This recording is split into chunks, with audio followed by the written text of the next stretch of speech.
जय हिंद साथियों, फिर से आपका स्वागत है हमारे इस एडिटोरियल करंट अफेयर सीरीज में, जिसमें लोग एडिटोरियल करंट अफेयर वार्षिकी 2023 कर रहे हैं, जो कि 1 अप्रैल 2022 से लेकर 1 अप्रैल 2023 तक का है। तो उम्मीद यह हमारा 5वां वीडियो लेक्चर होगा। तो उम्मीद करते हैं आप लोगों ने पहले के 4 वीडियो लेक्चर देखे होंगे। अगर नहीं देखे होंगे तो लिंक मैं डिस्क्रिप्शन बॉक्स में डाल दूंगा, आप लोग जाइए, इसे देखने के बाद उसे ज़रूर देखिएगा। तो यह हमारा करंट अफेयर सीरीज, इसमें हम लोग एक एक करंट अफेयर पूरी विस्तार के साथ डील कर रहे हैं। इसमें एक भी न्यूज़ हम छोड़ नहीं रहे हैं। आज का हमारा टॉपिक 11वां चैप्टर होगा, वर्ष 2022-23 में आए तूफान एवं चक्रवात। तो पिछले 10 चैप्टर हम लोगों ने कर लिए। आप लोग नहीं देखे हैं तो जाइए, लिंक मैं डिस्क्रिप्शन बॉक्स में डाल दूंगा। पिछले वाले वीडियोज आप लोग जरूर देखें। अगर आप लोग हमारे चैनल पर नए हैं और अभी तक हमारे चैनल को सब्सक्राइब नहीं किया तो प्लीज़ प्लीज़ प्लीज़ इसे सब्सक्राइब करके हमें सपोर्ट करें, वीडियो को लाइक करें, ज़्यादा से ज़्यादा शेयर करें, ताकि ज़्यादा से ज़्यादा लोग के पास यह करंट अफेयर सीरीज़ पहुँचे और वह सभी भी इससे लाभान्वित हो सकें। तो आइए हम लोग शुरू करते हैं अपना आज का टॉपिक। अगर आप लोग हमें कमेंट में ज़रूर बताएं कि आपको हमारी यह पहल कैसी लग रही है और आप इससे क्या, मतलब अगर कोई परेशानी तकलीफ़ है तो आप लोग कमेंट में बता सकते हैं, आपकी क्वेरी को समझा जाएगा। तो आइए शुरू करते हैं इससे। मगर शुरू करने से पहले फिर से मैं आपसे ये अनुरोध करूँगा कि अगर आप लोग हमारे चैनल पर नए हैं और अभी तक हमारे चैनल को सब्सक्राइब नहीं किया तो प्लीज़ प्लीज़ प्लीज़ इसे सब्सक्राइब करके हमें सपोर्ट करें, क्योंकि आपके सपोर्ट से ही हमारा मोरल स्ट्रॉन्ग होता है और हम और अच्छे अच्छे वीडियो आपके लिए बनाते हैं। तो यहाँ आगे हमारा आज का टॉपिक 11वां चैप्टर, वर्ष 2022-23 में आए तूफान एवं चक्रवात। तो यहाँ देखिए, चक्रवात तूफान में माह है, प्रारंभिक क्षेत्र है और नामकरण है। तो बम चक्रवात दिसंबर 2022 अमेरिका और कनाडा में आया था। फिर मैंडूस दिसंबर 2022 भारत के चेन्नई तट पर यूएई इसका नामकरण किया था। अगला है नाल्गे पैग, नवंबर 2022 फिलीपींस। फिर जूलिया अक्टूबर 2022 मध्य अमेरिका। फिर शतरंग अक्टूबर 2022 पश्चिम बंगाल एवं बांग्लादेश, नामकरण हुआ था थाईलैंड द्वारा। अगला है बोनी चक्रवात जुलाई 2022 मैक्सिको, कोस्टारिका आदि। अगला है आसानी मई 2022 आंध्र प्रदेश एवं उड़ीसा, नामकरण हुआ था श्रीलंका द्वारा। फिर से देखते हैं, बम चक्रवात दिसंबर 2022 अमेरिका कनाडा। मैंडूस दिसंबर 2022 भारत के चेन्नई तट यूएई द्वारा नामकरण। नाल्गे पैंग नवंबर 2022 फिलीपींस। अगला है जूलिया अक्टूबर 2022 मध्य अमेरिका। फिर अगला है शतरंग अक्टूबर 2022 पश्चिम बंगाल और बांग्लादेश, नामकरण थाईलैंड द्वारा। अगला है बोनी चक्रवात जुलाई 2022 मैक्सिको, कोस्टारिका आदि। अगला है आसानी मई 2022 आंध्र प्रदेश और उड़ीसा, नामकरण श्रीलंका द्वारा। हमारा नेक्स्ट चैप्टर है 2023 में राज्यों के विधानसभा चुनाव नतीजे। जो राज्य है विधानसभा सीट है, विभिन्न चरणों में चुनाव है और जीते गए सीटों सबसे बड़ी पार्टी। तो मेघालय में टोटल विधानसभा का 60 सीट है, एक चरण में चुनाव हुआ और नेशनल पीपुल्स पार्टी के 26 सीट आए हैं। अगला है नागालैंड 60 सीट, एक चरण में चुनाव और नेशनल डेमोक्रेटिक प्रोग्रेसिव पार्टी को 25 सीट मिले। अगला है त्रिपुरा, टोटल 7 सीट, एक चरण में चुनाव और भारतीय जनता पार्टी को 32 सीट मिले। फिर से मेघालय में 60 सीट, एक चरण और नेशनल पीपुल्स पार्टी को सबसे ज़्यादा सीट 26 सीट। अगला है नागालैंड, जिसमें 60 सीट है, एक चरण में चुनाव हुआ और नेशनल डेमोक्रेटिक पार्टी को 25 सीट। अगला है त्रिपुरा 60 सीट, एक चरण और भारतीय जनता पार्टी को 32 सीटें प्राप्त हुई। अगला चैप्टर है 13वां, भारत में उपयोग की जाने वाली कोविड वैक्सीन।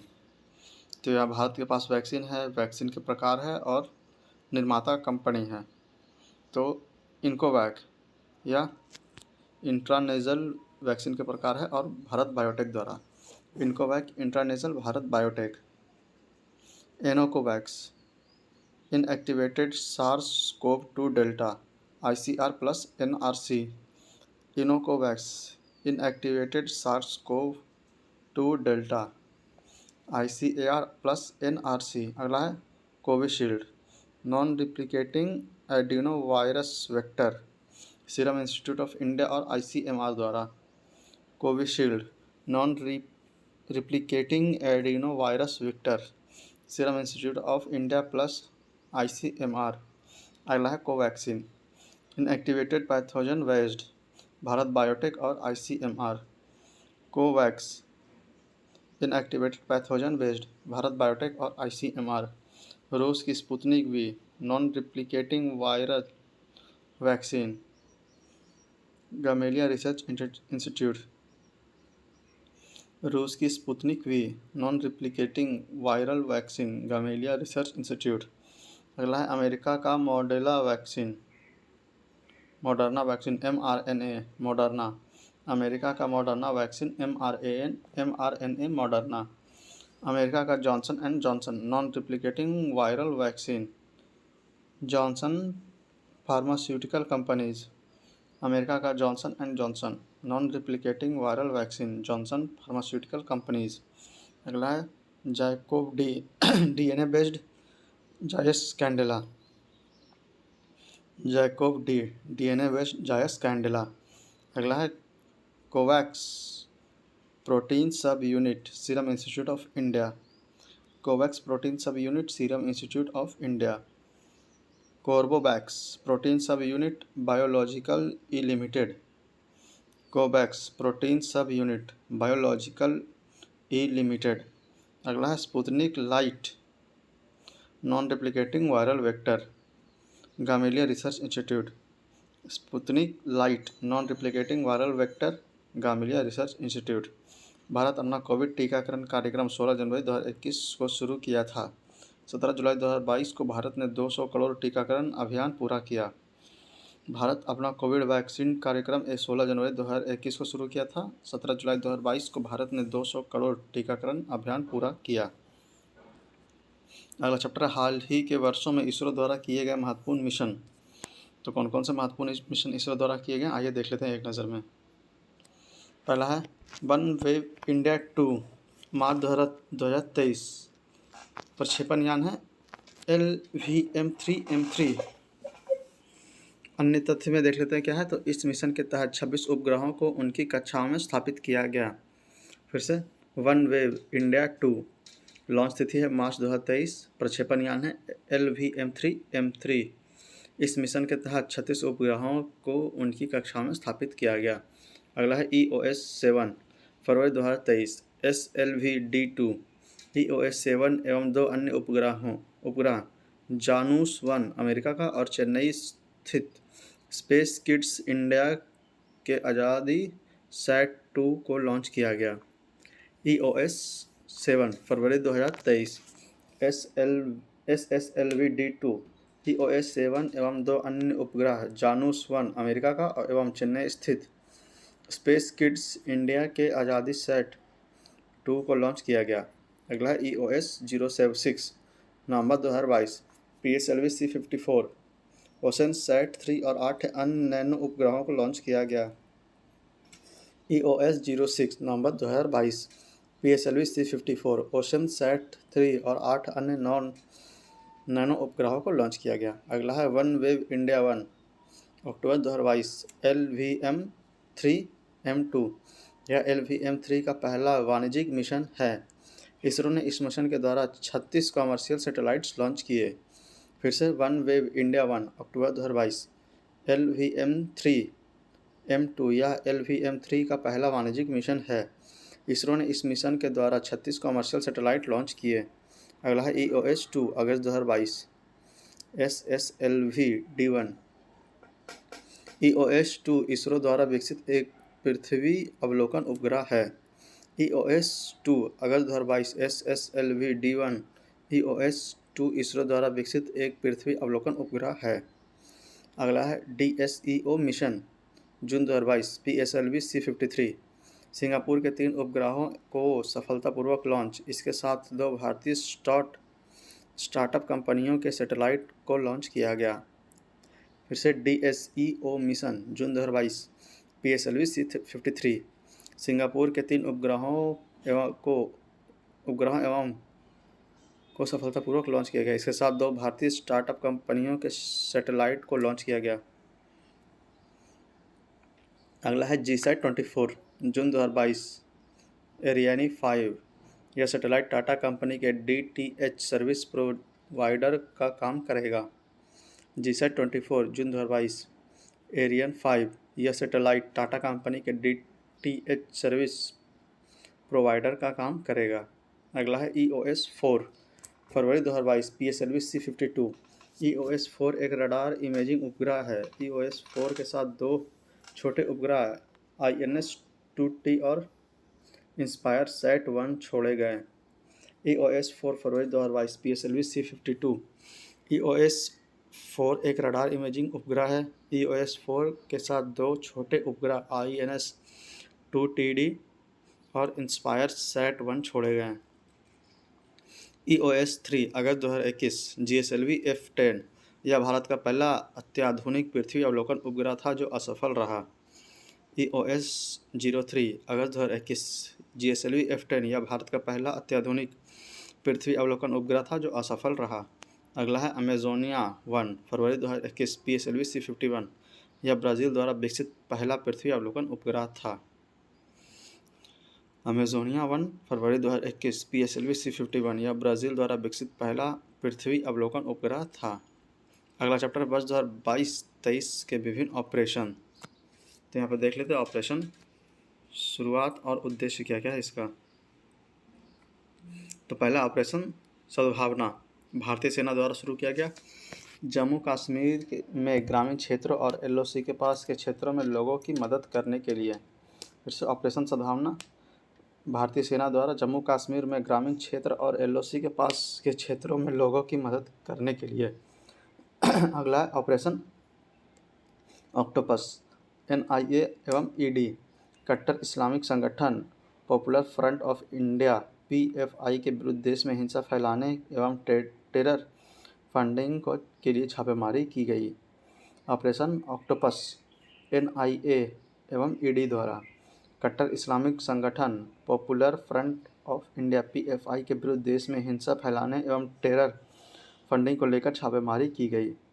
अगला है ऑपरेशन दोस्त भारत सरकार द्वारा तुर्की एवं सीरिया में आए भूकंप से प्रभावित लोगों की मदद के लिए भारत सरकार द्वारा ऑपरेशन दोस्त चलाया गया। फिर से ऑपरेशन दोस्त भारत सरकार द्वारा तुर्की एवं सीरिया में आए भूकंप से प्रभावित लोगों की मदद के लिए भारत सरकार द्वारा ऑपरेशन दोस्त चलाया गया। अगला है ऑपरेशन गरुड़ CBI एवं NCB अवैध मादक पदार्थों की तस्करी नेटवर्क के खिलाफ एवं बहुचरणीय ऑपरेशन शुरू किया गया।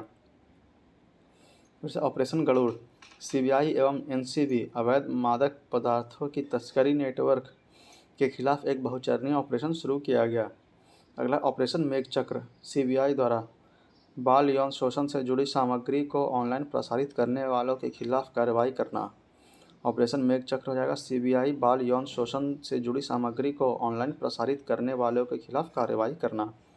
अगला है ऑपरेशन नार्कोस रेलवे सुरक्षा बल जून 2022 में रेलवे सुरक्षा बल द्वारा रेल के माध्यम से नशीले पदार्थों की तस्करी रोकने के लिए यह ऑपरेशन चलाया गया। ऑपरेशन नार्कोस रेलवे सुरक्षा बल द्वारा जून 2022 में रेलवे सुरक्षा बल द्वारा रेल के माध्यम से नशीले पदार्थ की तस्करी रोकने के लिए यह ऑपरेशन चलाया गया। अगला है ऑपरेशन मिशन अमानत भारतीय रेलवे द्वारा रेल यात्रियों के खोए हुए सामान को ट्रैक करने के लिए। ऑपरेशन मिशन अमानत भारतीय रेल द्वारा रेल यात्रियों के खोए हुए सामान को ट्रैक करने के लिए। अगला है ऑपरेशन उपलब्ध रेलवे सुरक्षा बल द्वारा रेलवे टिकट कालाबाजारी करने वालों की गतिविधियों पर अंकुश लगाना तथा लोगों को रेलवे टिकट उपलब्ध कराना। ऑपरेशन उपलब्ध रेलवे सुरक्षा बल द्वारा रेलवे टिकट कालाबाजारी करने वालों की गतिविधियों पर अंकुश लगाना तथा लोगों को रेलवे टिकट उपलब्ध कराना। अगला है ऑपरेशन गंगा केंद्र सरकार द्वारा रूस यूक्रेन युद्ध के कारण भारत सरकार ने यूक्रेन से भारतीय नागरिकों को निकालने के लिए ऑपरेशन गंगा की शुरुआत की। ऑपरेशन गंगा केंद्र सरकार द्वारा रूस यूक्रेन युद्ध के कारण भारतीय सरकार ने यूक्रेन से भारतीय नागरिकों को निकालने के लिए ऑपरेशन गंगा की शुरुआत की। अगला है ऑपरेशन परिवर्तन आंध्र प्रदेश पुलिस द्वारा भांग की खेती और आपूर्ति को खत्म करने के लिए विशेष अभियान। ऑपरेशन परिवर्तन आंध्र प्रदेश पुलिस द्वारा भांग की खेती और आपूर्ति को खत्म करने के लिए विशेष अभियान। अगला ऑपरेशन आहट रेलवे सुरक्षा बल द्वारा महिलाओं तथा बच्चों को तस्करी से बचाना। ऑपरेशन आहट रेलवे सुरक्षा बल द्वारा महिलाओं एवं बच्चों को तस्करी से बचाना। अगला है ऑपरेशन देवी शक्ति विदेश मंत्रालय भारत के विदेश मंत्रालय ने अफगानिस्तान में फंसे भारतीय नागरिकों को निकालने के लिए इस मिशन की शुरुआत की। ऑपरेशन देवी शक्ति विदेश मंत्रालय द्वारा भारत में विदेश मंत्रालय ने अफगानिस्तान में फंसे भारतीय नागरिकों को निकालने के लिए इस मिशन की शुरुआत की। यहाँ देखिए ऑपरेशन गंगा के बारे में दिया हुआ है। तो 22 फरवरी 2022 को भारत सरकार द्वारा विदेश मंत्रालय के सहयोग से ऑपरेशन गंगा की शुरुआत की गई। इसका उद्देश्य यूक्रेन में फंसे भारतीय छात्रों और लोगों को बाहर निकालना था। ऑपरेशन गंगा के सफल क्रियान्वयन के लिए केंद्र सरकार ने अपने 4 मंत्रियों को यूक्रेन से सटे पड़ोसी देश में भेजा। Kiran Rijiju Slovakia, Hardeep Puri Hungary, general VK Singh Poland और ज्योतिरादित्य सिंधिया रोमानिया गए थे। भारत इन ऑपरेशन के तहत 2300 से अधिक भारतीय नागरिकों के साथ साथ 18 देशों के 147 विदेशी नागरिकों को भी यूक्रेन से सफलतापूर्वक सुरक्षित निकाला। रूस के द्वारा घोषित 2 स्वतंत्र क्षेत्र डोनेत्स्क और लुहांस्क यूक्रेन के उत्तर पूर्वी भाग का हिस्सा है। अन्य बिंदु में देखते हैं, यूक्रेन की राजधानी कीव है। यूक्रेन से सीमा साझा करने वाले रूस, Belarus, Poland, Slovakia, Hungary, Romania, Moldova, काला सागर और एजोव सागर है। वर्तमान में यूक्रेन के राष्ट्रपति वोलोदिमीर जेलेंस्की और प्रधानमंत्री डेनिस शमिहाल हैं। फिर से देख रहे थे ऑपरेशन गंगा के बारे में क्या डिटेल है। 26 फरवरी 2022 को भारत सरकार द्वारा विदेश मंत्रालय के सहयोग से ऑपरेशन गंगा की शुरुआत की गई। इसका उद्देश्य यूक्रेन में फंसे भारतीय छात्रों और लोगों को बाहर निकालना था। ऑपरेशन गंगा के सफल क्रियान्वयन के लिए केंद्र सरकार ने अपने 4 मंत्रियों को यूक्रेन से सटे पड़ोसी देश में भेजा। जिसमें पहला किरण रिजिजू स्लोवाकिया गए, दूसरा हरदीप पुरी हंगरी गए, तीसरा जनरल वीके सिंह पोलैंड गए और चौथा ज्योतिरादित्य सिंधिया रोमानिया गए। भारत में ऑपरेशन के तहत 2300 से अधिक भारतीय नागरिकों के साथ साथ 18 देशों के 147 विदेशी नागरिकों को भी यूक्रेन से सफलतापूर्वक सुरक्षित निकाला गया। रूस के द्वारा घोषित 2 स्वतंत्र क्षेत्र डोनेत्स्क और लुहांस्क यूक्रेन के उत्तर पूर्वी भाग का हिस्सा हैं। अन्य बिंदु में देखते हैं, यूक्रेन की राजधानी कीव है। यूक्रेन से सीमा साझा करने वाले देश रूस, Belarus, Poland, Slovakia, Hungary, Romania, Moldova, काला सागर और एजोव सागर है। वर्तमान में यूक्रेन के राष्ट्रपति व्लादिमीर जेलेंस्की और प्रधानमंत्री डेनिस शमिहाल है। अगला चैप्टर है नवीनतम परिवर्तन एवं पारिस्थितिकी, 16वां नंबर चैप्टर। तो आइए देख लेते हैं। तो 17 भारतीय वन स्थिति रिपोर्ट 2021। भारत वन स्थिति रिपोर्ट ISFR भारत सरकार के पर्यावरण, वन और जलवायु परिवर्तन मंत्रालय के तहत भारत वन सर्वेक्षण FSI द्वारा प्रति 2 वर्षों पर प्रकाशित किया जाता है। भारत वन स्थिति रिपोर्ट ISFR भारत सरकार के पर्यावरण, वन और जलवायु परिवर्तन मंत्रालय के तहत भारतीय वन सर्वेक्षण FSI द्वारा प्रति 2 वर्ष में प्रकाशित किया जाता है। सर्वप्रथम यह 1987 में प्रकाशित किया गया था।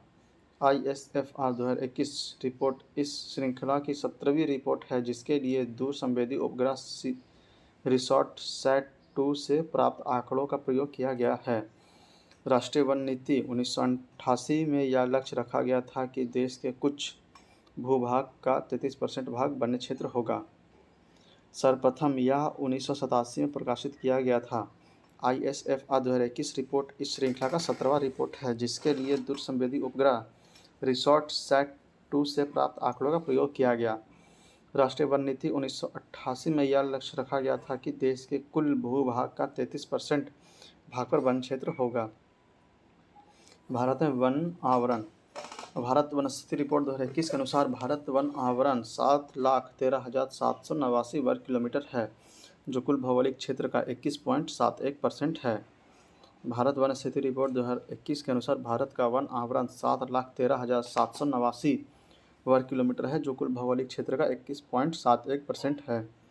2019 की रिपोर्ट की तुलना में भारत में वन आवरण में 1540 वर्ग किलोमीटर की वृद्धि दर्ज की गई, जो पिछली रिपोर्ट से 0.22% अधिक है। 2019 की रिपोर्ट की तुलना में भारत में वन आवरण में 1540 वर्ग किलोमीटर की वृद्धि दर्ज की गई, जो पिछली रिपोर्ट से 0.22% अधिक है।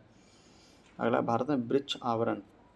इस रिपोर्ट के अनुसार भारत में कुल वृक्षावरण 95,748 वर्ग किलोमीटर है, जो कुल भौगोलिक क्षेत्रफल का 2.91% है। 2019 की रिपोर्ट की तुलना में वृक्षावरण में 721 वर्ग किलोमीटर की वृद्धि हुई है, जो 0.76% है। इस रिपोर्ट के अनुसार भारत में कुल वृक्षावरण 95,748 वर्ग किलोमीटर है, जो कुल भौगोलिक क्षेत्रफल का 2.91% है। 2019 की रिपोर्ट की तुलना में वृक्षावरण में 721 वर्ग किलोमीटर की वृद्धि हुई है, जो 0.76% है। भारत में वन एवं वृक्ष आवरण के संपूर्ण आंकड़े, तो यहाँ वर्ग क्षेत्रफल प्रतिशत और वृद्धि दी हुई है। तो वनावरण क्षेत्रफल है 7,13,789 किलोमीटर स्क्वायर, प्रतिशत 21.71%, वृद्धि 1540 किलोमीटर स्क्वायर। वृक्षावरण 95,748 किलोमीटर स्क्वायर, प्रतिशत 2.91%, वृद्धि 721 किलोमीटर स्क्वायर। टोटल मिला लिया जाए तो 8,09,537 किलोमीटर स्क्वायर, प्रतिशत 24.62% और वृद्धि 2221 किलोमीटर स्क्वायर। फिर से वनावरण 7,13,789 किलोमीटर स्क्वायर, प्रतिशत 21.71%, वृद्धि 1540 किलोमीटर स्क्वायर। वृक्षावरण 95,748 किलोमीटर स्क्वायर, प्रतिशत 2.91% और वृद्धि 721 किलोमीटर स्क्वायर। कुल क्षेत्रफल हो जाएगा 8,09,537 किलोमीटर स्क्वायर, प्रतिशत हो जाएगा 24.62% और वृद्धि हो जाएगा 2261 किलोमीटर स्क्वायर। क्षेत्रफल के अनुसार सर्वाधिक वन आवरण वाले राज्य, तो यहाँ पर राज्य और क्षेत्रफल दिया हुआ है। मध्य प्रदेश सबसे ज़्यादा 77,493 किलोमीटर स्क्वायर, फिर अरुणाचल प्रदेश 66,431 किलोमीटर स्क्वायर, फिर छत्तीसगढ़ 55,717 किलोमीटर स्क्वायर। फिर से Madhya Pradesh 77,493 kilometre square, Arunachal Pradesh 66,431 kilometre square और छत्तीसगढ़ 55,717 किलोमीटर स्क्वायर। फिर क्षेत्रफल के अनुसार सबसे कम वन आवरण वाले राज्य, तो हरियाणा 1,603 किलोमीटर स्क्वायर, फिर पंजाब 1,847 किलोमीटर स्क्वायर, फिर गोवा 2,244 किलोमीटर स्क्वायर। फिर से हरियाणा सबसे कम 1,603 किलोमीटर स्क्वायर, फिर उससे ज़्यादा पंजाब 1,847 किलोमीटर स्क्वायर, फिर गोवा 2,244 किलोमीटर स्क्वायर। सर्वाधिक वन आवरण में वृद्धि करने वाले राज्य, तो आंध्र प्रदेश में सबसे ज़्यादा वृद्धि हुई 647 किलोमीटर स्क्वायर का, फिर उससे कम तेलंगाना 632 किलोमीटर स्क्वायर, फिर उड़ीसा 537 किलोमीटर स्क्वायर। फिर से Andhra Pradesh 647 kilometre square, Telangana 632 kilometre square और उड़ीसा 537 किलोमीटर स्क्वायर। सर्वाधिक वन आवरण में नुकसान करने वाले राज्य देखते हैं कौन कौन से, तो अरुणाचल प्रदेश 257 किलोमीटर स्क्वायर सबसे ज़्यादा नुकसान हुआ, फिर मणिपुर 249 किलोमीटर स्क्वायर, फिर नागालैंड 235 किलोमीटर स्क्वायर। फिर से Arunachal Pradesh 257 kilometre square, Manipur 249 kilometre square और नागालैंड 235 किलोमीटर स्क्वायर।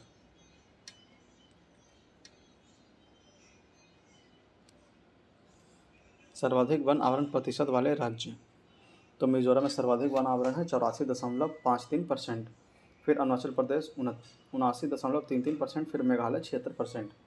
सबसे ज़्यादा मिजोरम 84.53%, फिर अरुणाचल प्रदेश 79.33%, फिर मेघालय 76%। सर्वाधिक वन आवरण प्रतिशत वाले केंद्र शासित प्रदेश, तो सबसे ज़्यादा लक्षद्वीप में 90.33% पर है, फिर अंडमान निकोबार 81.75% पर है। फिर से लक्षद्वीप पर सबसे ज़्यादा 90.33%, फिर अंडमान निकोबार सबसे है फिर 81.75%। भारत में घने एवं खुले वनों के आंकड़े, तो यहाँ पे वर्ग है, शीर्ष राज्य है और क्षेत्रफल है। तो बहुत घने one VDF very dense forest, यह सबसे ज़्यादा अरुणाचल प्रदेश में है 21,095 वर्ग किलोमीटर। फिर मध्य रूप से घने वन मीडियम डेंस फॉरेस्ट, यह मध्य प्रदेश में है 34,341 वर्ग किलोमीटर। फिर खुले वन ओपन फॉरेस्ट, यह भी मध्य प्रदेश में 36,465 वर्ग किलोमीटर। फिर से देखते हैं बहुत घने वन वेरी डेंस फॉरेस्ट, यह अरुणाचल प्रदेश में सबसे ज़्यादा है 21,095 वर्ग किलोमीटर। फिर मध्य रूप से घने one MDF middle dense forest, यह मध्य प्रदेश में है 34,341 वर्ग किलोमीटर। फिर खुले वन ओपन फॉरेस्ट, यह भी मध्य प्रदेश में है 36,465 वर्ग किलोमीटर का। फिर अन्य बिंदु देखते हैं क्या क्या है। बाघ अभयारण्य में वन क्षेत्रफल 55,666.62 किलोमीटर स्क्वायर है, जो देश के कुल वन क्षेत्र का 7.8% है और टाइगर रिजर्व के कुल क्षेत्रफल का 74.51% है। बाघ अभयारण्य में वन क्षेत्र 55,666.27 किलोमीटर स्क्वायर है, जो देश के कुल वन क्षेत्र का 7.8% है और टाइगर रिजर्व के कुल क्षेत्रफल का 74.51% है। देश में बाघ आवरण लगभग 74,710.53 वर्ग किलोमीटर के क्षेत्र में फैला हुआ है, जो भारत के कुल भौगोलिक क्षेत्र का 2.27% है। देश में बाघ अभयारण्य लगभग 74,710.53 वर्ग किलोमीटर क्षेत्र में फैला हुआ है, जो भारत के कुल भौगोलिक क्षेत्र का लगभग 2.27% है। क्षेत्रफल के अनुसार सबसे बड़ा वन क्षेत्र नागार्जुन सागर श्रीशैलम टाइगर रिजर्व आंध्र प्रदेश में 2,932.95 वर्ग किलोमीटर है। प्रतिशत के अनुसार सबसे बड़ा वन क्षेत्र पक्के टाइगर रिजर्व आंध्र प्रदेश में 96.83% है। क्षेत्रफल के अनुसार सबसे बड़ा वन क्षेत्र Nagarjuna Sagar Srisailam tiger reserve Andhra Pradesh में 2932.95 वर्ग किलोमीटर है। प्रतिशत के अनुसार सबसे बड़ा वन क्षेत्र पक्के टाइगर रिजर्व अरुणाचल प्रदेश में 96.83% है। फिर रिपोर्ट के अनुसार देश के जंगल में कुल कार्बन स्टॉक 7,204 मिलियन टन होने का अनुमान है और 2019 के अंतिम आंकड़ों की तुलना में देश में कार्बन स्टॉक 79.4 मिलियन टन की वृद्धि हुई है। फिर से रिपोर्ट के अनुसार देश के जंगल में कुल कार्बन स्टॉक 7,204 मिलियन टन होने का अनुमान है और 2019 के अंतिम आकलन की तुलना में देश में कार्बन स्टॉक में 79.4 मिलियन टन की वृद्धि हुई है।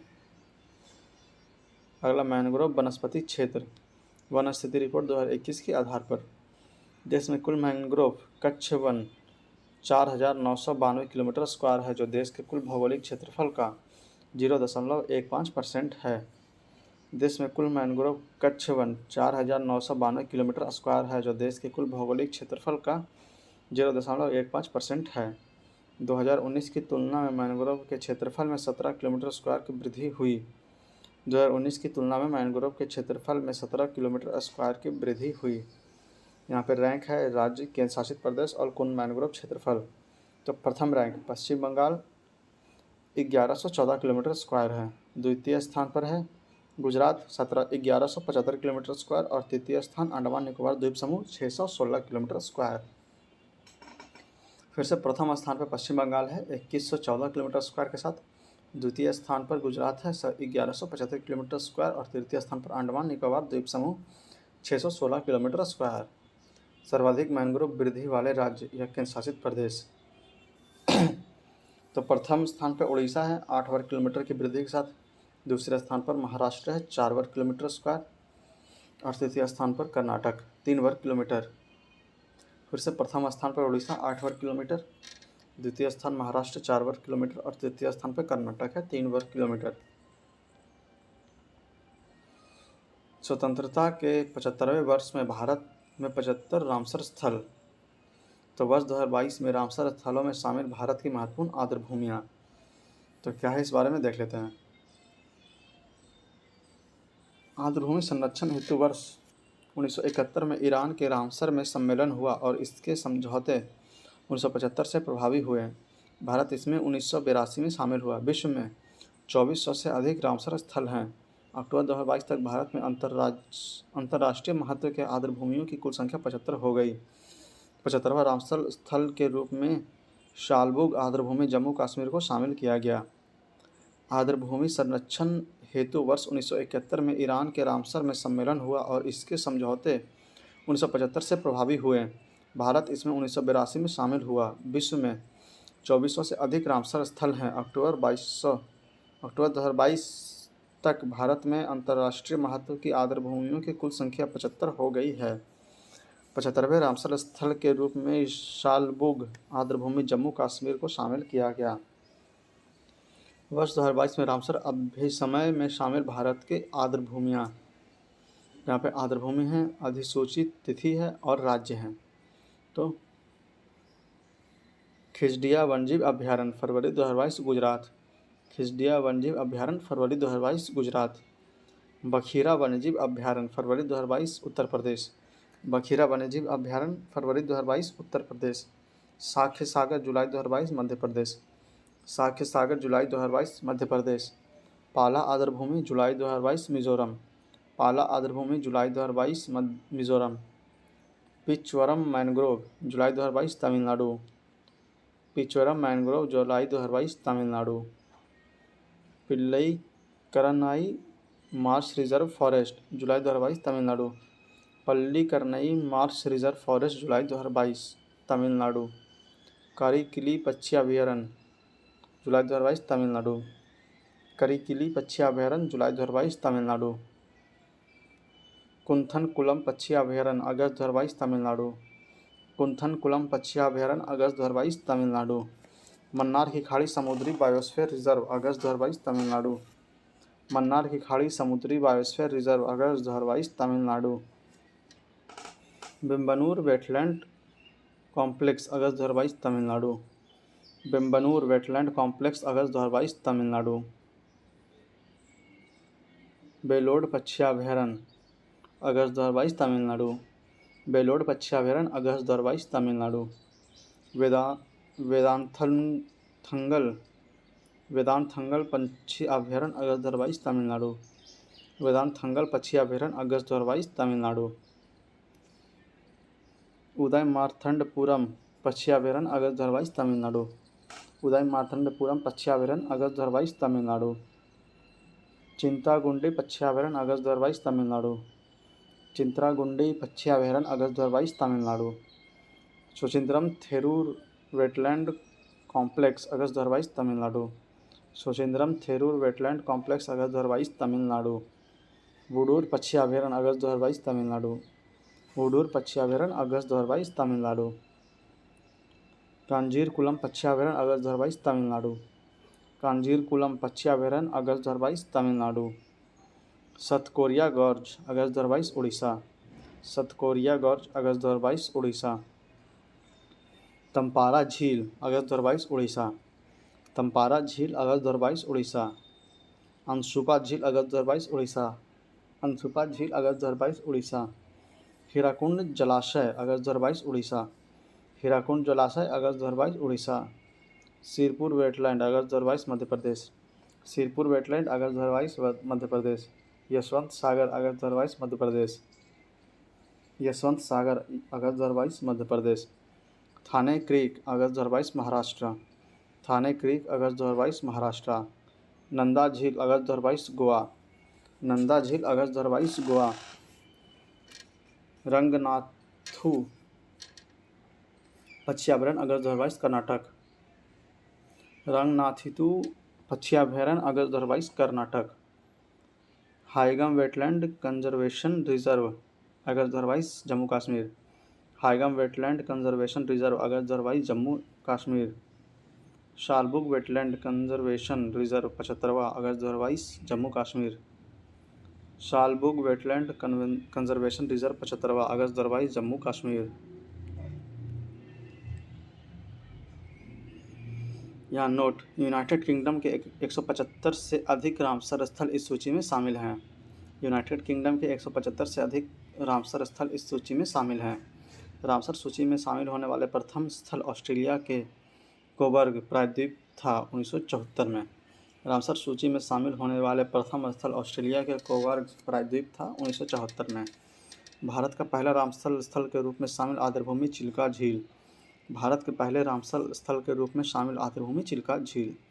भारत का सबसे बड़ा आर्द्रभूमि स्थल सुंदरवन वेटलैंड पश्चिम बंगाल। इसका 2549.44 वर्ग किलोमीटर 96.76% क्षेत्र आर्द्रभूमि है। भारत का सबसे बड़ा आर्द्रभूमि स्थल सुंदरवन वेटलैंड पश्चिम बंगाल। इसका 2549.44 वर्ग किलोमीटर 96.76% क्षेत्र आर्द्रभूमि है। भारत का सबसे छोटा आर्द्रभूमि स्थल रेणुका वेटलैंड हिमाचल प्रदेश। भारत का सबसे छोटा आर्द्रभूमि स्थल रेणुका वेटलैंड हिमाचल प्रदेश है। भारत का पहला कृत्रिम आर्द्रभूमि स्थल हरिके बैराज है। भारत का पहला कृत्रिम आर्द्रभूमि स्थल हरिके बैराज है। कान्हा टाइगर रिजर्व में सबसे अधिक 661 आर्द्रभूमि है, जिसमें से अधिकांश 2.25 हेक्टेयर से कम आकार के हैं। कान्हा टाइगर रिजर्व में सबसे अधिक 661 आर्द्रभूमि है, जिसमें से अधिकांश 2.25 हेक्टेयर से कम आकार के हैं। भारत में सर्वाधिक रामसर स्थल तमिलनाडु 14 में हैं। दूसरे स्थान पर उत्तर प्रदेश के कुल 10 रामसर स्थल शामिल हैं।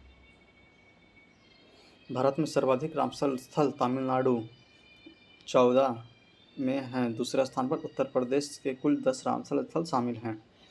भारत के कुल 75 रामसर स्थल 13,26,667 हेक्टेयर 13.3 लाख हेक्टेयर में फैले हुए हैं। भारत के कुल 75 रामसर स्थल 13,26,667 हेक्टेयर 13.3 लाख हेक्टेयर में फैले हुए हैं। वर्ष 2014 से 2022 तक देश के रामसर स्थलों की सूची में 49 नई आर्द्रभूमियाँ जोड़ी गई। वर्ष 2014 से 2022 तक देश के रामसर स्थलों की सूची में 49 नई आर्द्रभूमियाँ जोड़ी गई। अगला, लक्षद्वीप के 2 तटों को ब्लू फ्लैग प्रमाण पत्र। भारत में अभी तक कुल 12 समुद्र तटों को ब्लू फ्लैग प्रमाण पत्र से सम्मानित किया जा चुका है। ब्लू फ्लैग प्रमाणन अंतर्राष्ट्रीय इको स्तरीय टैग है जो समुद्र तटों को स्वस्थ, सुरक्षित और सतत विकास में बढ़ावा देने का प्रयास करता है। यह प्रमाण पत्र डेनमार्क के फाउंडेशन फॉर एनवायरमेंट एजुकेशन द्वारा प्रदान किया जाता है। भारत में अभी तक कुल 12 समुद्र तटों को ब्लू फ्लैग प्रमाणन से सम्मानित किया जा चुका है।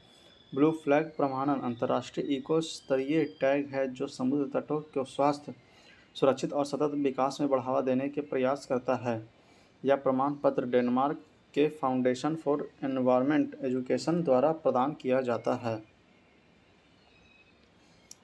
अब है 2021-22 में ब्लू फ्लैग लिस्ट में शामिल भारत के समुद्री तट। तो यहाँ पर समुद्री तट और बीच है राज्य केंद्र शासित प्रदेश और अधिसूचित स्थल।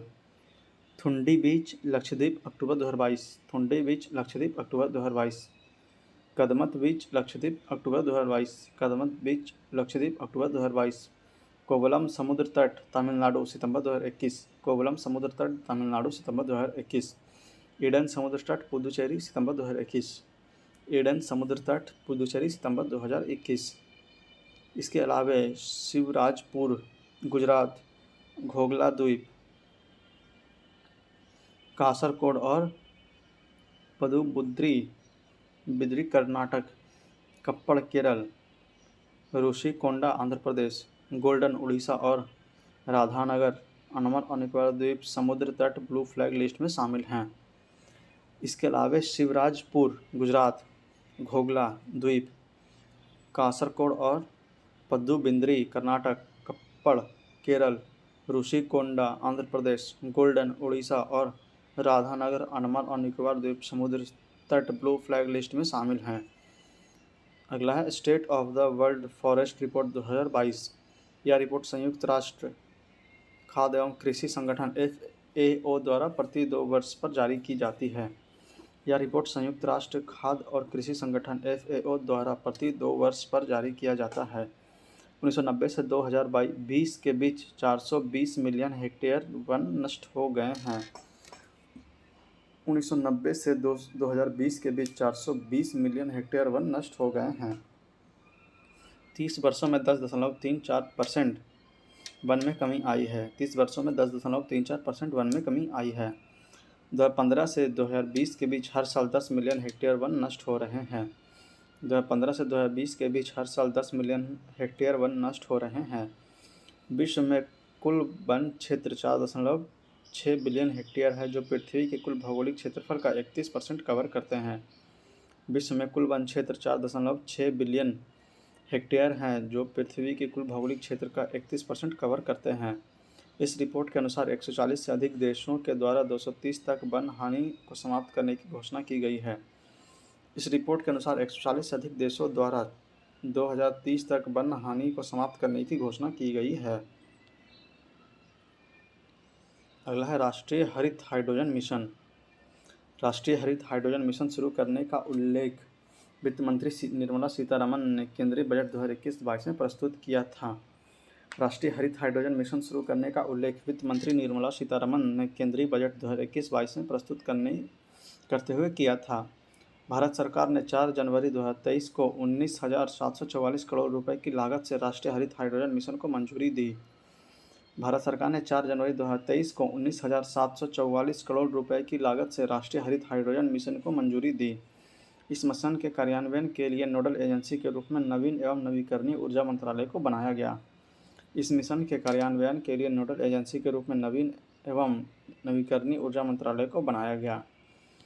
फिर है मुख्य विशेषताएं। इसकी मुख्य विशेषताएं क्या हैं? तो प्रति वर्ष कम से कम 5 मिलियन मीट्रिक टन की हरित हाइड्रोजन उत्पादन क्षमता विकसित की जाएगी। प्रति वर्ष कम से कम 2 मिलियन मीट्रिक टन की हरित हाइड्रोजन उत्पादन क्षमता विकसित की जाएगी। जीवाश्म ईंधन के आयात में 1 लाख करोड़ से अधिक की संचयी कमी और 6 लाख से अधिक नौकरियों का सृजन होने की उम्मीद है। जीवाश्म ईंधन के आयात में 1 लाख करोड़ से अधिक की संचयी कमी और 6 लाख से अधिक नौकरियों का सृजन होने की उम्मीद है। अक्षय ऊर्जा की क्षमता में लगभग 125 गीगावाट की वृद्धि और ग्रीन हाइड्रोजन गैस के वार्षिक उत्सर्जन में लगभग 50 मिलियन मीट्रिक टन की कमी की जाएगी। अक्षय ऊर्जा की क्षमता में लगभग 125 गीगावाट की वृद्धि और ग्रीन हाउस गैस के वार्षिक उत्सर्जन में लगभग 50 मिलियन मीट्रिक टन की कमी की जाएगी। नीति आयोग की रिपोर्ट के अनुसार भारत में हरित हाइड्रोजन बाजार का संचयी मूल्य वर्ष 2030 तक 8 मिलियन अमेरिकी डॉलर और वर्ष 2050 तक 340 मिलियन अमेरिकी डॉलर हो जाएगा। भारत में हरित हाइड्रोजन बाजार का संचयी मूल्य वर्ष 2030 तक 8 मिलियन अमेरिकी डॉलर और वर्ष 2050 तक 340 मिलियन अमेरिकी डॉलर हो जाएगा। इसके अलावा हरित हाइड्रोजन को अपनाने से वर्ष 2050 तक संचयी कार्बन हाइड्रोक्साइड के उत्सर्जन में 3.6 गीगा टन की कमी आएगी। इसके अलावा हरित हाइड्रोजन को अपनाने से वर्ष 2050 तक संचयी कार्बन डाइऑक्साइड के उत्सर्जन में 3.6 गीगा टन की कमी आएगी। अगला न्यूज़ है प्रोजेक्ट चीता। वर्ष 1952 में भारत से विलुप्त हुए चीतों को प्रोजेक्ट चीता के तहत भारत में लाने की शुरुआत की जा रही है। वर्ष 1952 में भारत से विलुप्त हुए चीतों के प्रोजेक्ट चीता के तहत भारत में लाने की शुरुआत की जा रही है।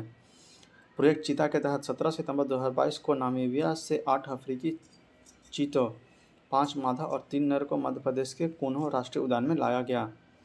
प्रोजेक्ट चीता के तहत 17 सितंबर 2022 को नामीबिया से 8 अफ्रीकी चीतों, 5 मादा और 2 नर को मध्य प्रदेश के कूनो राष्ट्रीय उद्यान से लाया गया।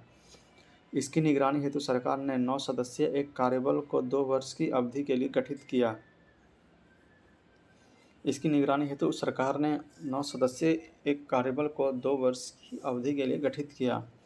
यह विश्व की पहली अंतर्महाद्वीपीय चीता पुनर्वास परियोजना है। यह विश्व की पहली अंतर्महाद्वीपीय चीता पुनर्वास परियोजना है।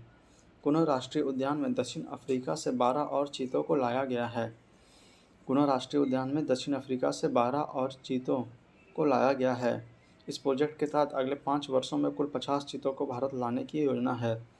इस प्रोजेक्ट के तहत अगले 5 वर्षों में कुल 50 चीतों को भारत में लाने का योजना है।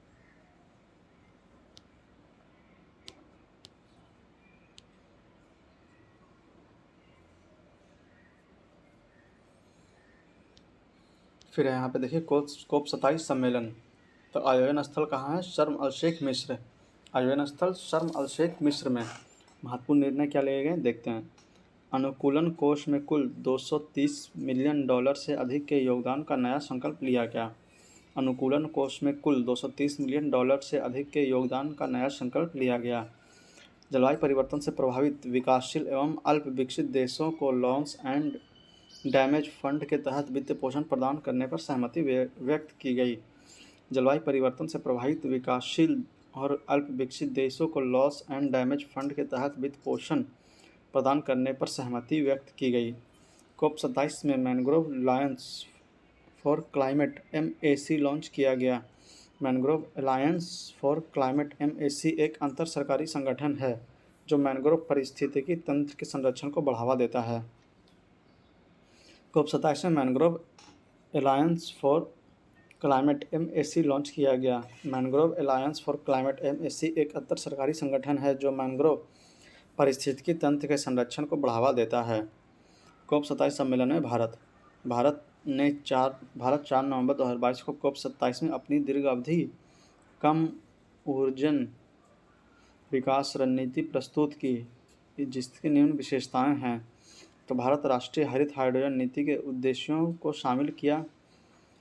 वर्ष 2032 तक परमाणु क्षमता में 3 गुना वृद्धि करेगा और जैव ईंधन के उपयोग में वृद्धि और पेट्रोल में 20% इथेनॉल का सम्मिश्रण करेगा। भारत 4 नवंबर 2022 को COP 27 में अपनी दीर्घावधि कम उत्सर्जन विकास रणनीति प्रस्तुत की, जिसके निम्न विशेषताएं हैं। भारत राष्ट्रीय हरित हाइड्रोजन नीति के उद्देश्य को शामिल किया। वर्ष 2032 तक परमाणु क्षमता में 3 गुना वृद्धि करेगा और जैव ईंधन के उपयोग में वृद्धि और पेट्रोल में 20% एथेनॉल का सम्मिश्रण करेगा। COP 26 सम्मेलन में भारत। जलवायु परिवर्तन को लेकर ग्लासगो, स्कॉटलैंड में COP 26 शिखर सम्मेलन का आयोजन किया गया, जिसमें भारत की ओर से प्रधानमंत्री नरेंद्र मोदी ने भाग लिया और उन्होंने पंचामृत का मंत्र दिया, जो निम्न है। पहला, भारत 2030 तक अपनी गैर जीवाश्म ऊर्जा क्षमता को 50 गीगावाट तक पहुंचाएगा। दूसरा, भारत 2030 तक अपनी 50% ऊर्जा की ज़रूरत अक्षय ऊर्जा या गैर जीवाश्म ऊर्जा से पूरा करेगा। तीसरा, भारत अब से लेकर 2030 तक के लिए कुल अनुमानित कार्बन उत्सर्जन में 1 बिलियन अरब टन की कमी करेगा। चौथा, 2030 तक भारत अपनी अर्थव्यवस्था की कार्बन तीव्रता को 45% से भी कम करेगा 2005 के स्तर से। पाँचवा, वर्ष 2070 तक भारत नेट जीरो का लक्ष्य हासिल करेगा। फिर से COP26 सम्मेलन में भारत। जलवायु परिवर्तन को लेकर ग्लासगो, स्कॉटलैंड में COP26 शिखर सम्मेलन का आयोजन किया गया, जिसमें भारत की ओर से प्रधानमंत्री नरेंद्र मोदी ने भाग लिया और उन्होंने पंचामृत का मंत्र दिया, जो निम्न हैं। पहला, भारत 2030 तक अपनी गैर जीवाश्म ईंधन क्षमता को 500 गीगावाट तक पहुंचाएगा।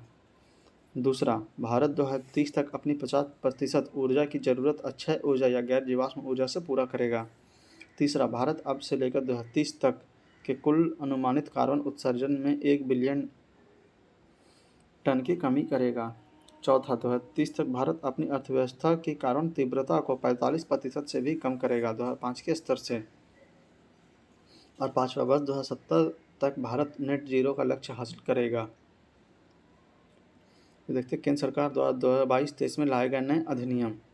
तो कौन कौन से नए अधिनियम केंद्र सरकार द्वारा लाए गए हैं देख लेते हैं। वन संरक्षण नियम 2022। पर्यावरण, वन और जलवायु परिवर्तन मंत्रालय ने वन संरक्षण नियम 2022 को वन अधिनियम 1980 के तहत अधिसूचित किया।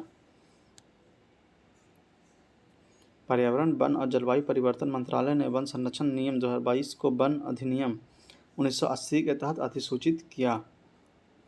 वन जीव संरक्षण संशोधन अधिनियम 2022। यह अधिनियम 1 अप्रैल 2023 से लागू होगा। इसके तहत 1972 के वन जीव संरक्षण अधिनियम में संशोधन होगा। वन जीव संरक्षण संशोधन अधिनियम 2022। यह अधिनियम 1 अप्रैल 2023 से लागू होगा। इसके तहत 1972 के वन्य जीव संरक्षण अधिनियम में संशोधन होगा। फिर अगला है बैटरी अपशिष्ट प्रबंधन नियम 2022। सरकार ने 24 अगस्त 2022 को इस नियम को प्रकाशित किया ताकि बेकार बैटरियों का पर्यावरणीय रूप से उचित प्रबंधन सुनिश्चित किया जा सके। नए नियम बैटरी प्रबंधन और हैंडलिंग नियम 2001 की जगह लेगा। फिर से बैटरी अपशिष्ट प्रबंधन नियम 2022। सरकार ने 24 अगस्त 2022 को इस नियम को प्रकाशित किया ताकि बेकार बैटरियों का पर्यावरणीय रूप से उचित प्रबंधन सुनिश्चित किया जा सके। नए नियम बैटरी प्रबंधन और हैंडलिंग नियम 2001 की जगह लेगा। अगला है ई कचरा प्रबंधन नियम 2022। 2 नवंबर 2022 को इस नियम को अधिसूचित किया गया।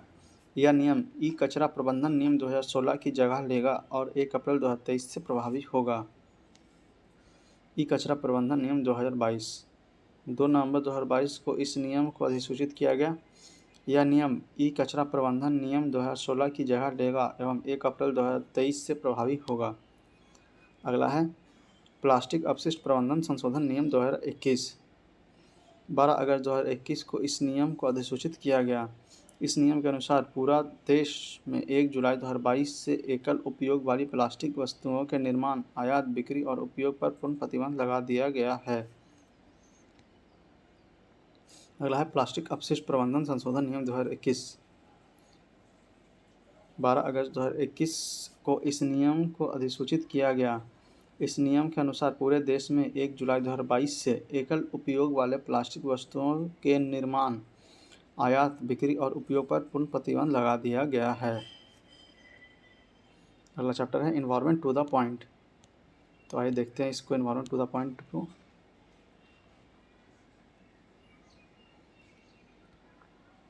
पहला पॉइंट है 9 अप्रैल को गज उत्सव 2023 का उद्घाटन काजीरंगा राष्ट्रीय उद्यान असम में राष्ट्रपति द्रौपदी मुर्मू द्वारा किया जाएगा।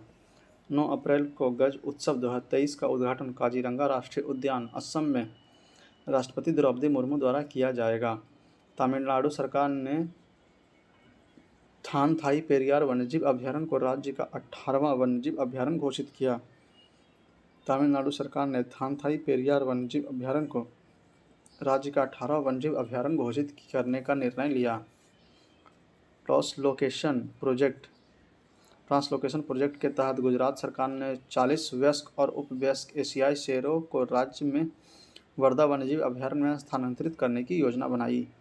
ट्रांसलोकेशन प्रोजेक्ट के तहत गुजरात सरकार ने 40 वयस्क और उपवयस्क एशियाई शेरों को राज्य में वर्धा वन्यजीव अभयारण्य में स्थानांतरित करने की योजना बनाई। संयुक्त राष्ट्र का विश्व मौसम विज्ञान संगठन ने global greenhouse gas monitoring infrastructure पेश किया, जिसका उद्देश्य ग्रह वार्मिंग प्रदूषण को मापने के बेहतर तरीके प्रदान करने और नीतिगत विकल्पों को सुनिश्चित करने में मदद करना है। संयुक्त राष्ट्र का विश्व मौसम विज्ञान संगठन ने global greenhouse gas monitoring infrastructure पेश किया, जिसका उद्देश्य ग्रह वार्मिंग प्रदूषण को मापने के बेहतर तरीके प्रदान करना और नीतिगत विकल्पों को सुनिश्चित करने में मदद करना है। अगला है, भारत में बड़ी बिल्लियों की रक्षा के लिए अपने नेतृत्व में एक मेगा वैश्विक गठबंधन शुरू करने के लिए $100 मिलियन की गारंटीकृत धनराशि के साथ 5 वर्षों में समर्थन का आश्वासन दिया। प्रस्तावित international wing cat alliance IBCA 7 बड़ी बिल्लियों बाघ, शेर, तेंदुआ, हिम तेंदुआ, प्यूमा, जगुआर और चीता के संरक्षण और पुनर्वास की दिशा में काम करेगा। भारत ने बड़ी बिल्लियों की रक्षा के लिए अपने नेतृत्व में एक मेगा वैश्विक गठबंधन शुरू करने के लिए $100 मिलियन की गारंटीकृत धनराशि के साथ 5 वर्षों में समर्थन का आश्वासन दिया। प्रस्तावित international big cat alliance IBCA 7 बड़ी बिल्लियों बाघ, शेर, तेंदुआ, हिम तेंदुआ, प्यूमा, जगुआर और चीता के संरक्षण और पुनर्वास की दिशा में काम करेगा। अगला है, अंतर्राष्ट्रीय ऊर्जा एजेंसी द्वारा जारी CO2 एमिशन इन 2022 रिपोर्ट के अनुसार वर्ष 2022 में वैश्विक ऊर्जा संबंधी CO2 उत्सर्जन में 1% से भी कम की वृद्धि हुई है। अंतर्राष्ट्रीय ऊर्जा एजेंसी द्वारा जारी CO2 एमिशन इन 2022 रिपोर्ट के अनुसार 2022 में वैश्विक ऊर्जा संबंधी CO2 उत्सर्जन में 1% से भी कम की वृद्धि हुई है। अगला है, अमृत धरोहर योजना के उद्देश्य आर्द्र भूमियों के इष्टतम उपयोग को बढ़ावा देकर उनका संरक्षण करना। अमृत धरोहर योजना का उद्देश्य आर्द्र भूमियों के इष्टतम उपयोग को बढ़ावा देकर उनका संरक्षण करना है। अगला है, मिष्टी योजना का मुख्य उद्देश्य समुद्र तट के किनारे मैंग्रोव वृक्षारोपण करना। देश के तटीय इलाकों में मैंग्रोव के पौधे रोपे जाएंगे। मिष्टी योजना का मुख्य उद्देश्य समुद्र तट के किनारे मैंग्रोव वृक्षारोपण करना। देश के तटीय इलाकों में मैंग्रोव के पौधे रोपे जाएंगे। केंद्र सरकार ने गुजरात के एक क्षेत्र गिर में एशियाई शेरों के संरक्षण के लिए Lion@47 विजन फॉर अमृतकाल योजना का अनावरण किया। केंद्र सरकार ने गुजरात के एक क्षेत्र गिर में एशियाई शेरों के संरक्षण के लिए Lion@47 विजन फॉर अमृतकाल योजना का अनावरण किया। 1972 में हुए स्टॉकहोम सम्मेलन में 50 वर्ष पूरे होने के उपलक्ष्य में स्वीडन की राजधानी स्टॉकहोम में स्टॉकहोम +50 का आयोजन किया गया। 1972 में हुए स्टॉकहोम सम्मेलन में 50 वर्ष पूरे होने के उपलक्ष्य में स्वीडन की राजधानी स्टॉकहोम में स्टॉकहोम +50 का आयोजन किया गया। संयुक्त राष्ट्र महासागर सम्मेलन 2022 केन्या और पुर्तगाल की सह मेजबानी में लिस्बन में आयोजित किया गया। यह सम्मेलन लिस्बन घोषणा पत्र के साथ समाप्त हुआ। संयुक्त राष्ट्र महासागर सम्मेलन 2022 केन्या और पुर्तगाल की सह मेजबानी में लिस्बन में आयोजित किया गया। यह सम्मेलन लिस्बन घोषणा पत्र के साथ समाप्त हुआ। प्रधानमंत्री नरेंद्र मोदी ने गुजरात के केवड़िया में स्थित स्टैच्यू ऑफ यूनिटी से मिशन लाइफ पर्यावरण के जीवन शैली का शुभारंभ किया। इसका उद्देश्य पर्यावरण की रक्षा और संरक्षण के लिए व्यक्तिगत एवं सामूहिक कार्रवाई को बढ़ावा देना है। इसके अंतर्गत कम से कम 80% गांव और शहरी स्थानीय निकायों को 2028 तक पर्यावरण के अनुकूल बनाने का लक्ष्य निर्धारित किया गया है। प्रधानमंत्री नरेंद्र मोदी ने गुजरात के केवड़िया में स्थित स्टैच्यू ऑफ यूनिटी से मिशन लाइफ पर्यावरण के जीवन शैली का शुभारंभ किया। इसका उद्देश्य पर्यावरण की रक्षा और संरक्षण के लिए व्यक्तिगत और सामूहिक कार्रवाई को बढ़ावा देना है। इसके तहत कम से कम 80% गांव और शहरी स्थानीय निकायों को 2028 तक पर्यावरण के अनुकूल बनाने का लक्ष्य निर्धारित किया गया है। अगला, केंद्रीय पर्यावरण, वन और जलवायु परिवर्तन मंत्री भूपेंद्र यादव ने 28 सितंबर 2022 को दुबई, संयुक्त अरब अमीरात में हुए 8वें world green economy summit WGES के दौरान हुए मंत्री स्तरीय गोलमेज सम्मेलन में भारत का प्रतिनिधित्व किया। केंद्रीय पर्यावरण, वन और जलवायु परिवर्तन मंत्री भूपेंद्र यादव ने 28 सितंबर 2022 को दुबई, संयुक्त अरब अमीरात में हुए 8वां world green economy summit WGES के दौरान हुए मंत्रिस्तरीय गोलमेज सम्मेलन में भारत का प्रतिनिधित्व किया। नवंबर 2022 में संयुक्त राष्ट्र पर्यावरण कार्यक्रम UNEP द्वारा अनुकूल अंतराल रिपोर्ट 2022 जारी की गई। नवंबर 2022 में संयुक्त राष्ट्र पर्यावरण कार्यक्रम UNEP द्वारा अनुकूल अंतराल रिपोर्ट 2022 जारी की गई। तो इसके साथ ही इस वीडियो को हम यहीं पर समाप्त करते हैं। अगला वीडियो जो होगा वह यहाँ से शुरू होगा, जम्मू कश्मीर का पल्ली पंचायत। तो इस वीडियो को यहीं पे हम समाप्त करते हैं। उम्मीद है कि आपको यह वीडियो पसंद आया होगा और आपको पहले भी सारे वीडियोस पसंद आए होंगे। आप लोग कमेंट बॉक्स में हमें ज़रूर बताएंगे आपको यह हमारी पहल कैसी लग रही है। और अगर आप लोग अभी तक इस चैनल पर नए हैं और अभी तक हमारे चैनल को सब्सक्राइब नहीं किया तो प्लीज़ प्लीज़ प्लीज़ इस चैनल को सब्सक्राइब करके हमें सपोर्ट करें, क्योंकि आपके सपोर्ट से ही हमें प्रोत्साहन मिलता है और हम आपके लिए और अच्छे अच्छे वीडियोज़ बनाते हैं।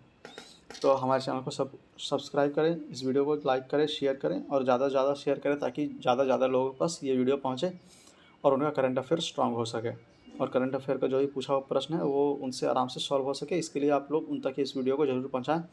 तो मिलते हैं आपसे अगले वीडियो लेक्चर में। तब तक के लिए आप रिवाइज़ कीजिए, कम से कम 2-3 बार जरूर रिवाइज़ कीजिए ताकि आपका रिवीजन बहुत अच्छे से हो सके। और रिवाइज़ करते रहिए, पढ़ते रहिए। मिलते हैं आपसे अगले वीडियो लेक्चर में। तब तक के लिए जय हिंद, जय भारत।